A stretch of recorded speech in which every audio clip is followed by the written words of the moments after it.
Hey everybody, welcome back to Brainiac Baseball's 1982 Detroit Tigers season replay.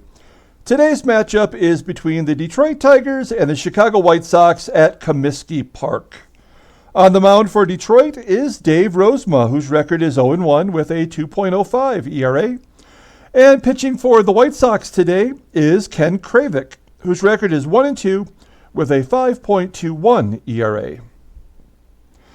And we took our second loss in a row to the Sox yesterday. We lost 4-1, and we scored a run in the first inning, and then we just could not get anything going against Jon Matlack, who pitched a complete game and was pretty solid all the way through. We are in a little bit of a slump offensively, and we're not good against lefties such as Jon Matlack. And today we're facing another lefty in Ken Kravec. So I mixed up the lineup a little bit. You'll see here momentarily. We'll take a look at that and see if we can do a little bit better today with our current lineup. Also today we're going to talk about Odiby Mcdowell, the leadoff man for the White Sox, and his career, plus a really funny situation that he endured while he was living in Miami. So we're going to talk about him later on today. Also, I just want to say that I've noticed lately that I've been getting a lot of views on my 1980 Detroit Tigers season replay, which is awesome. So if you're someone who's following this channel and you're reviewing some of my older games, I really appreciate that. I would just recommend, as someone who's already gone through this, maybe starting somewhere around game 64 of the 1980 season. Those first 60 or so games were really rough. I didn't have a microphone yet. I really wasn't sure what I was doing, and I feel bad. I mean, I'm leaving them up because it's part of that series, and you can view any video of mine that I've done on the playlist on our main page. But those first 60 games or so are really rough. I'm not embarrassed by them, but we do so much better now that, I just feel bad. So if you're interested in playing a little catch-up with the series, please feel free to start around game 64 of the 1980 season. All of 1981 is a quality production, and then 82 here, we've pretty much got it together so far, I think. So just a little advice there. As you take a look at our starting pitcher, Dave Rozema, the White Sox in their career are batting .286 against Rosie in 112 plate appearances. So he's got his work cut out for him today, it looks like. All of our bullpen is available. Here is our lineup against the lefty Ken Kravec. I moved things around a little bit. We're going to keep Glenn Wilson in there in right field today. Brock's back in there at first. We put Reggie in at DH. I guess everything else is pretty much the same, but they're shuffled around, and we'll do the official lineup rundown right now. Okay, there's the season stats, and leading off and playing left field today is Rickey Henderson. Batting second at second base is Sweet Lou Whitaker. Batting third in center field is Andre Dawson. Batting cleanup and catching is Lance Parrish. Batting fifth and at DH is Reggie Jackson. Batting sixth at third base is Mickey Hatcher. Batting seventh at first base is Greg Brock. Batting eighth in right field is Glenn Wilson, and batting ninth at shortstop is Alan Trammell. On the mound for the White Sox today is Ken Kravec, who you see here represented in his 1982 Donruss card. That was because he was traded to the Cubbies, crosstown rivals there. He is making his fourth start this season, 1-2 with that 5.21 ERA, 13 Ks in 19 innings pitched. Opponents are betting only .214 against him. He does have a complete game shutout. So even with that shutout, he's got an ERA over 5. And as you know, we started our simulation in 1980, so you can see what he's accomplished in the time that we've been simming these games. All right, let's take a look at the White Sox defensive alignment. And they've got Buddy Bell in there at third. He is a Gold Glove winner, and they have a couple Gold Glove winners on the bench that maybe we'll see in the game tomorrow. All right, and so here is Rickey Henderson leading off. we need to get Rickey going as he walks to start it off. And you know we got to send him. He's 4 out of 8 this season on stolen bases, so not great. But we are having more success by having him just steal second and not just giving him the green light. So we're going to do that. And as we know, Biff Pocoroba has an 82 arm. He was successful stealing against Pocoroba yesterday, and he is gunned down. Now, his percentage was 75 yesterday, and I wonder because Ken Kravec, also a lefty, maybe had a better move or something, and it went down a couple notches. Nonetheless, no surprise there that Rickey Henderson was thrown out. Whitaker up next, grounding out to second. That's 2 down. And Andre Dawson grounds out to third. So a bummer of an inning as Henderson cuts us down once again. We go to the bottom of the first. Here is the lineup for the White Sox today. Batting leadoff and playing center field is Odiby Mcdowell. Batting second at first base is Mike Squires. Batting third at third base is Buddy Bell. Batting cleanup in left field is Ron Kittle. Batting fifth at shortstop is Fran Mullins. Batting sixth and catching is Biff Pocoroba. Batting seventh in right field is Rusty Kuntz. Batting eighth and DHing is Henry Cruz. And batting ninth at second base is Neil Fiala. On the mound for Detroit, Dave Rozema. Dave Rozema making his fourth start, 0-1 with that 2.05 ERA. 7 Ks in 22 innings pitched. Opponents are batting 173. I noticed that his overall rating has dropped like 10 points from last season. Take a look at the skill set. You'll see here he was at 91, I guess, at the end of last year. And now he's at 84, so he's lost 7 skill points somehow. And it's really showed. His ERA is good, but he hasn't been able to hang in there long enough to get the win. So we'll see if he can get a win on the board against the White Sox, who had 17 hits yesterday. As you look at the Tigers' defensive alignment there. And here's Odiby Mcdowell leading off. We're going to talk about him real quick. Pretty funny story about him, but we're going to talk about him getting drafted. He was actually drafted 6 times, electing to go back to Arizona State University every time in play. And he was finally drafted by the Rangers in 1984 in the first round, the 12th overall pick, again out of Arizona State. In 1984, he was also part of the Olympic team, the USA Olympic team that had Mark McGuire and Barry Larkin on it. So he was part of that gold medal winning team. In 1985, his first year in the majors, he was finished 4th in Rookie of the Year. The winner that year was Ozzie Guillen, and if you just go by season WAR numbers, actually Odiby Mcdowell had a higher WAR than Ozzie Guillen did. But he came out hitting really well, and he finished under 240 batting average his rookie year. He bounced back in 85 with a higher average but less production overall. In 86, he finished first in stolen base percentage in the American League, stealing 24 out of 26 bags.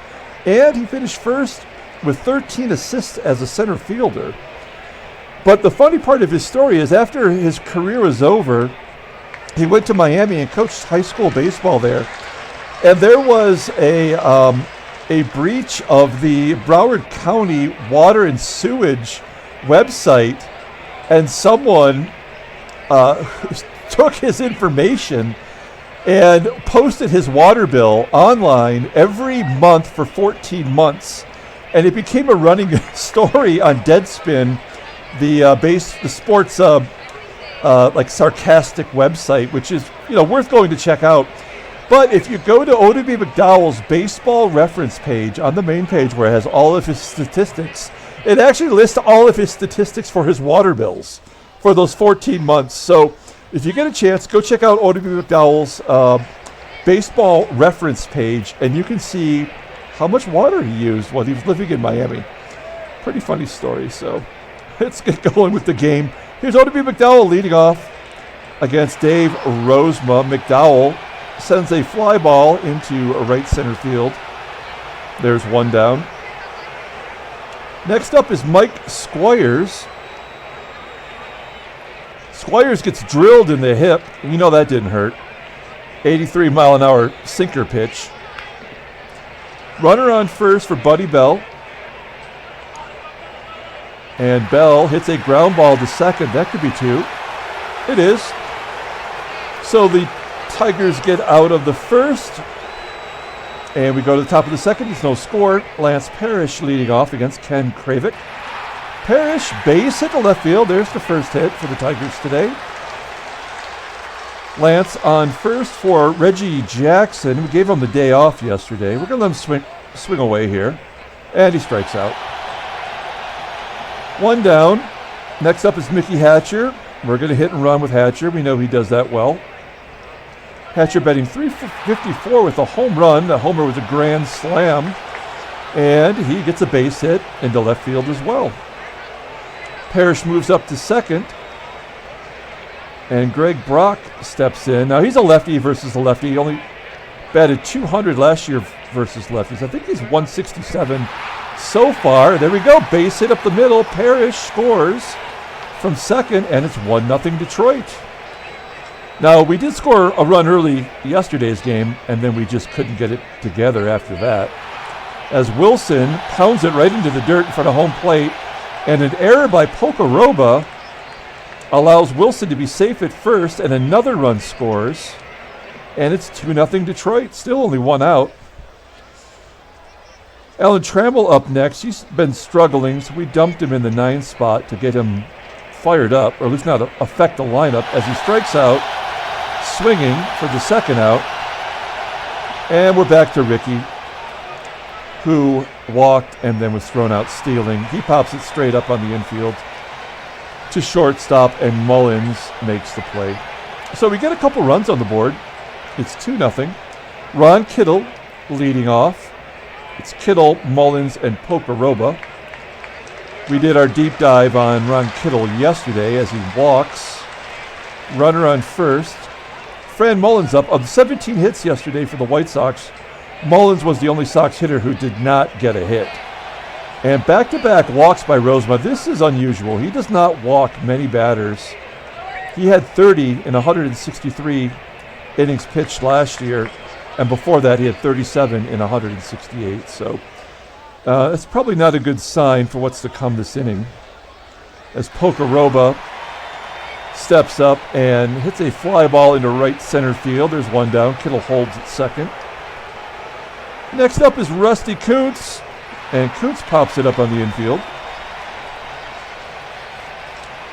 Caught by Whitaker near the bag at second. 2 down for Henry Cruz. And Cruz pops it up, so the Tigers have a chance to get out of it here. If Parrish can make the catch, he does, and that'll do it. So we go to the top of the third. Sweet Lou leading off. Lou 4 for 17 with a home run against Kravec. These Tigers have seen Ken Kravec quite a bit. Andre Dawson, of course, was on the Expos last year. So he's just 0-1, and he takes strike 3 looking. 2 down. Lance Parrish steps in and shoots it to right. Caught on the warning track by the right fielder, Rusty Kuntz. And we go to the bottom of the third. Neil Fiala, number 9 hitter, leading off. Fiala, base hit, pulled through the right side. That is the first hit for the White Sox today. And that's going to bring up Odiby Mcdowell. As you can see here, this is the Olympic baseball card made by Topps from the 1984 season. And so Mark McGwire's rookie card, which is very valuable, looks similarly. And also Barry Larkin had a card that year. Runner on first, nobody out. And a base hit up the middle. Henderson gets it back in quickly, so Fiala has to hold at second. First and second, nobody out. Another lefty up, Mike Squires. All glove, no bat. Hits a ground ball to second. everybody moves up. So he must have had the hit and run going there. So the tying run is at second base with Buddy Bell up. Buddy Bell, easily the best hitter on this team. Hits a weak ground ball to third. Fiala scores. McDowell holds, and it's 2-1 as the Sox are on the board. Rozema 39 pitches. Okay, so we're not going to walk Kittle to get to Mullins. We're going to strike his ass out. There we go. So Rosie gives up a run. Go to the top of the fourth. 2-1 Detroit. Reginald is up first. Look at that pinpoint precision from Rozema. Pounding the outside corner there. So Reggie up. Reggie has been struggling as he hits a ground ball to first. There's one down. Thank goodness for Mickey Hatcher. As he gets another base hit, he goes the opposite way into right field, and Hatcher is on first for Greg Brock. Hatcher up to 380 now. Brock had a base hit his first time up, and here he hits into a double play, and that'll end the inning. So we're going to the bottom of the fourth. Tigers still ahead by 1.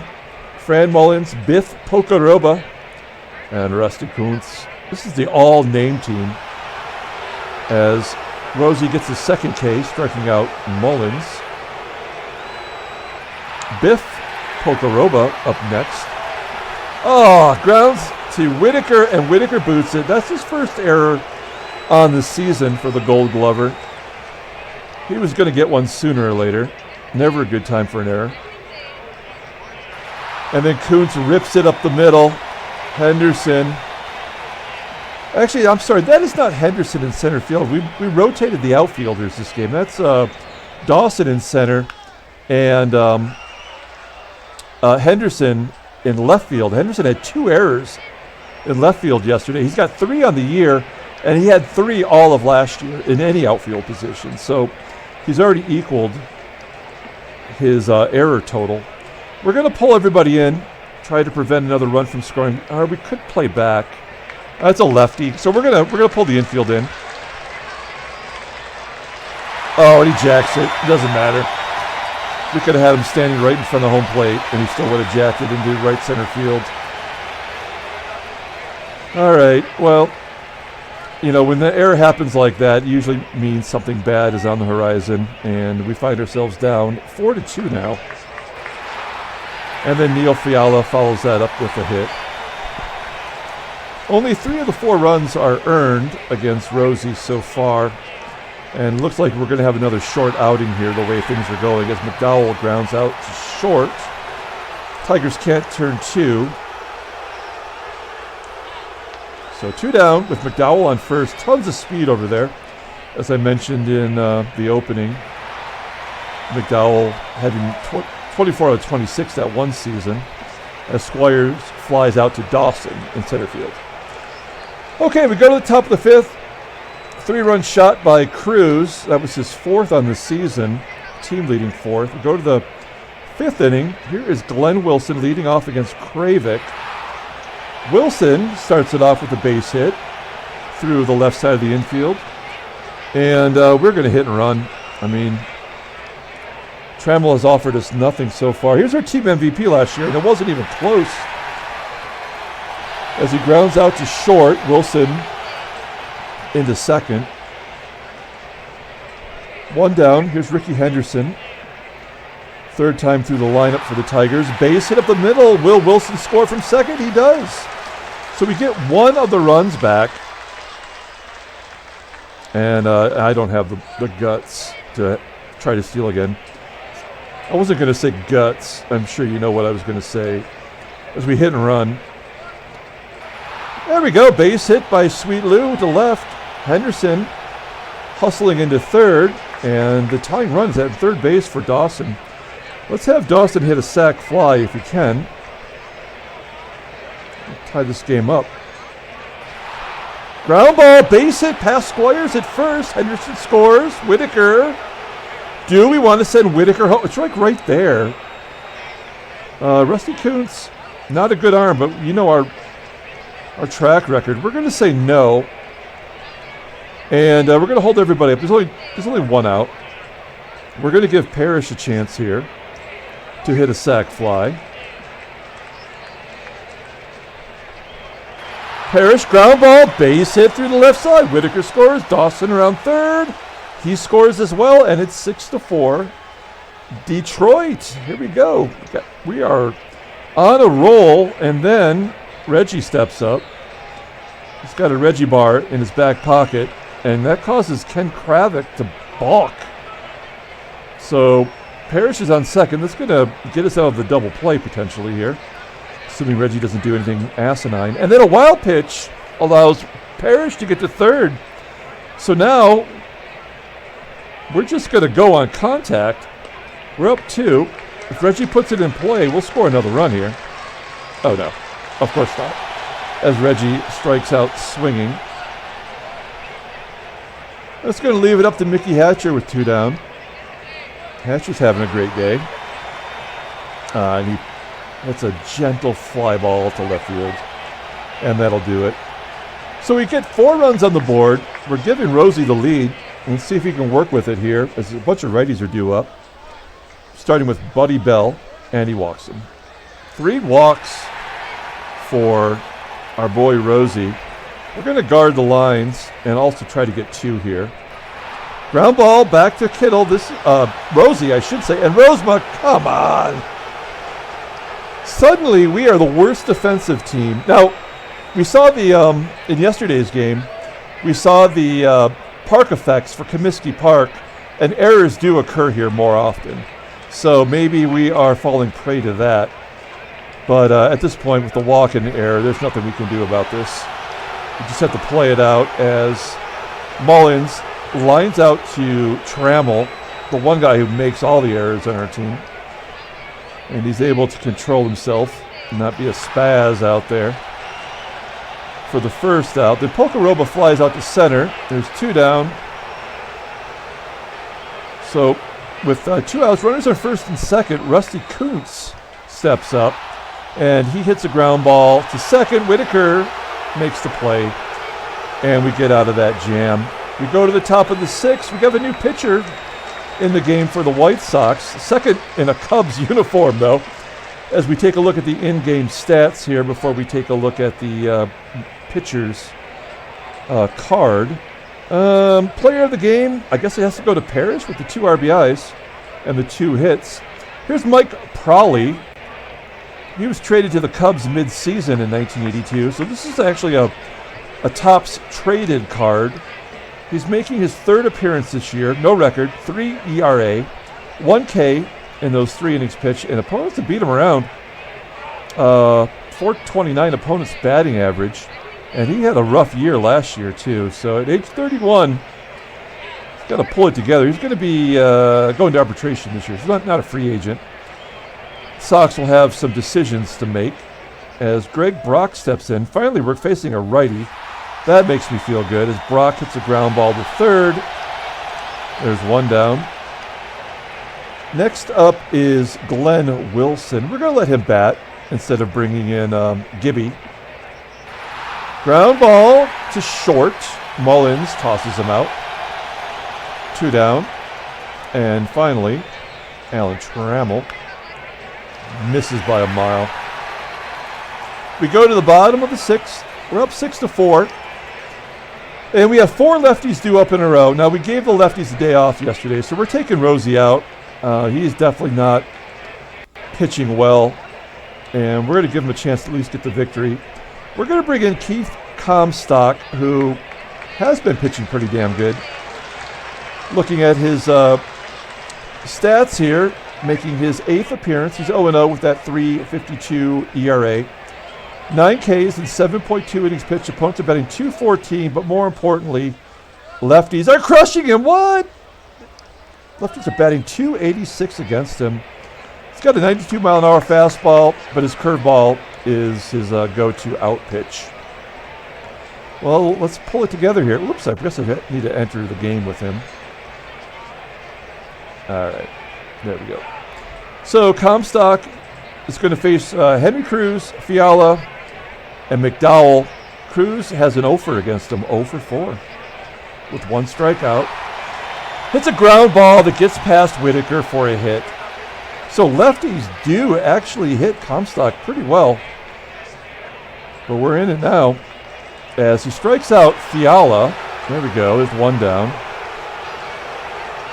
Now Odiby Mcdowell steps in.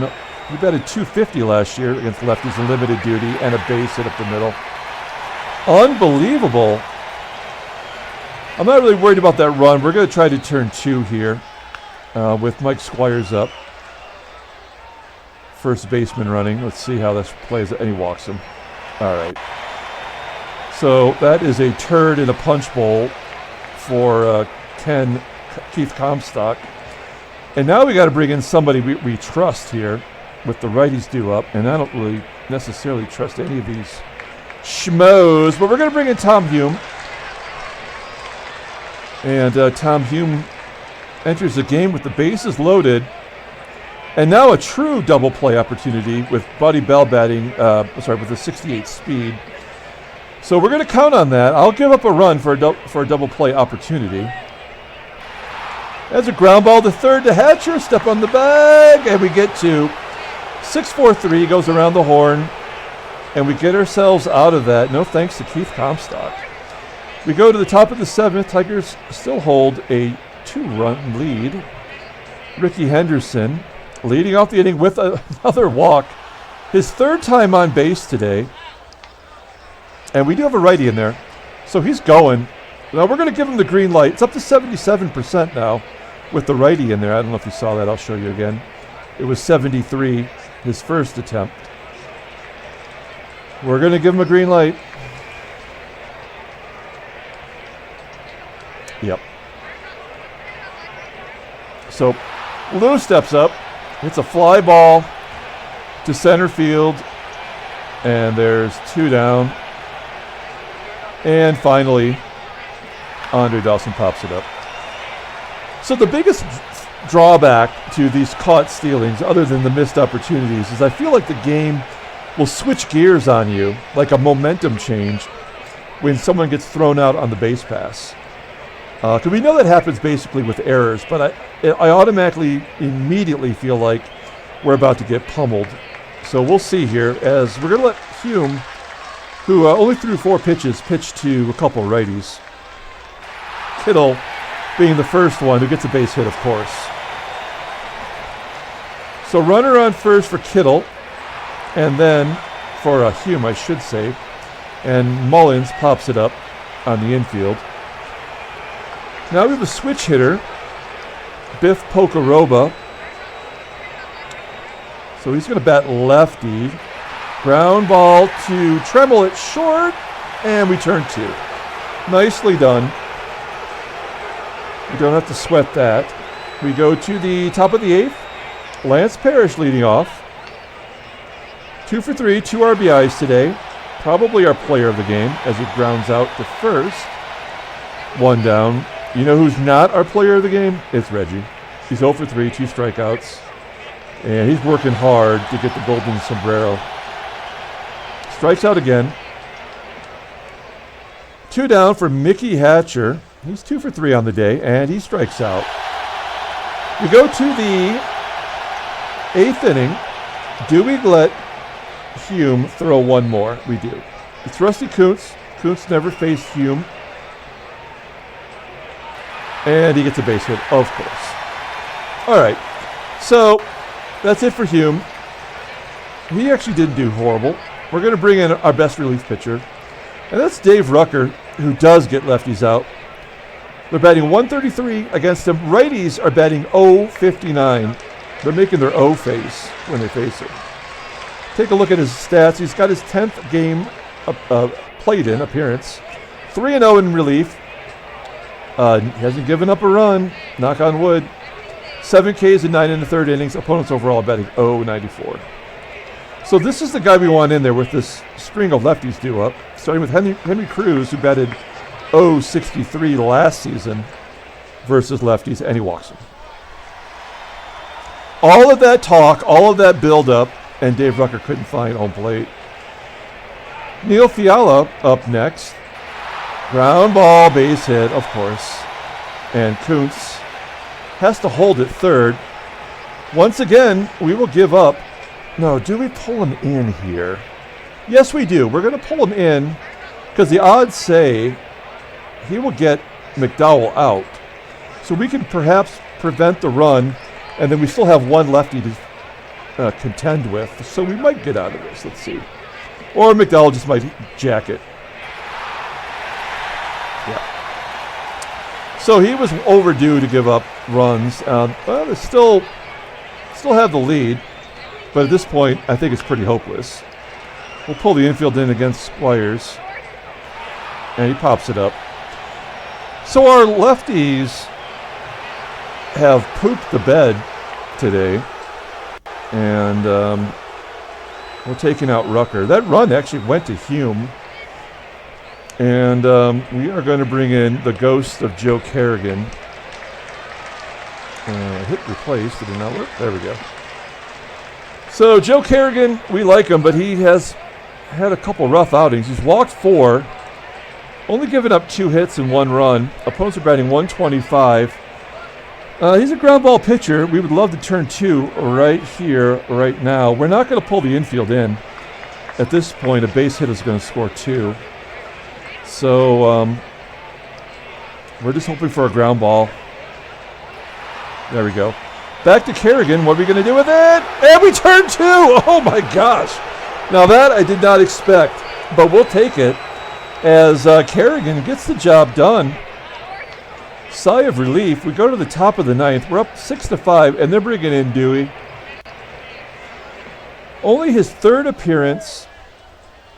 He was a part-time closer for them at one point, but he's been knocked around this year, giving up 3 hits and 2 2/3 innings, couple runs. Oh, it was a long ball, too. So this is his 3rd appearance on the season, and we've got Brock up. We're going to bring in Gibby as Brock gets a base hit, his 2nd hit of the day, and that's going to do it for Glenn Wilson. We're going to bring in Gibby, the lefty. He didn't play in yesterday's game because he was playing against a left-hander. And with a runner on first, nobody out, here's Gibby, pinch hitting. And a wild pitch moves Brock to 2nd. We'll take that all day long. And then Gibby hits a ground ball to short, and Brock has to hold. All fastballs, 1 forkball mixed in there. And that's 1 down. Runner on 2nd for Trammell. Trammell 0 for 7 in his career against Dewey. That's saying something. As he gets a base hit in the center, all the way to the wall, and that's an RBI double for Trammell. We get that run back. Extend the lead to 2. It's 7-5. Good job by Trammell. I hope that gets him off the schneid. Oh, wow. Henderson swinging wildly. Strikes out. So with 2 down, it's going to leave it up to Whitaker. 1 for 4 on the day, and he walks to get to Hawk. Dawson 1 for 4 with an Odibe. Never faced Dewey. And he crushes it! There we go! Right in the love zone. 3-run shot, and that should solidify the victory. That is Dawson's 2nd home run as a Tiger. And that might get him player of the game. We're not done yet, folks, as Parrish gets a base hit to right field. That is his 3rd hit. And maybe the scales have tilted to Parrish once again as player of the game. You know who's not going to be player of the game? Reggie. And Reggie pops it up. He takes an offer. And that'll do it for the Tigers. We go to the bottom of the 9th, up 5. We're going to keep Kerrigan in there with these righties due up, try to have him wrap up the game.